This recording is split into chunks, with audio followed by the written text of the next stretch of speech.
सकाळीच दाखवते असं तुम्हाला वाटत असेल, पण नक्की ऐका, हे खूप इम्पॉर्टंट आहे.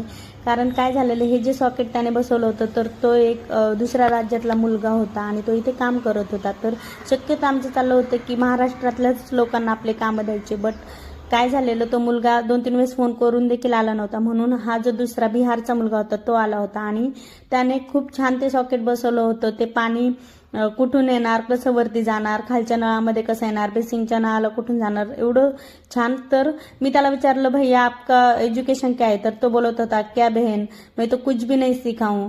तर मला इथून एकच समजतं की तुमचं फिजिक्स, केमिस्ट्री, मॅथमॅटिक्स हे सगळं झिरो असतं. जर तुमच्यामध्ये टॅलेंट असेल तर तुम्ही कुठेही आणि कसाही पैसा कमवू शकता. तर त्याने खूप छान काम करून दिलं होतं. सांगायचं तात्पर्य याच्यातून एवढं होतं की जे बाहेरच्या राज्यातले लोक आहेत ना, ते खरंच मेहनती आहेत ॲज कम्पेअर टू महाराष्ट्र. कारण की त्यांच्यामध्ये आळस हा खूप कमी आहे आणि ते पटापट काम करून देतात. सो चला, घरातले कामं असे बाकीचे आवरून झाले होते आणि नंतर मी रुद्रला गेले होते स्कूलमधून आणण्यासाठी. रात्रीचं जेवण असं मस्त झालं होतं आणि आमचा दिवस खूप छान गेला होता.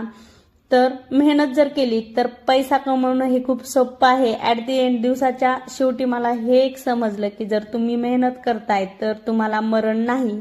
आणि म्हणूनच डेली मिनी व्लॉग टाकते. भेटूया नेक्स्ट व्लॉगमध्ये. तोपर्यंत बाय बाय.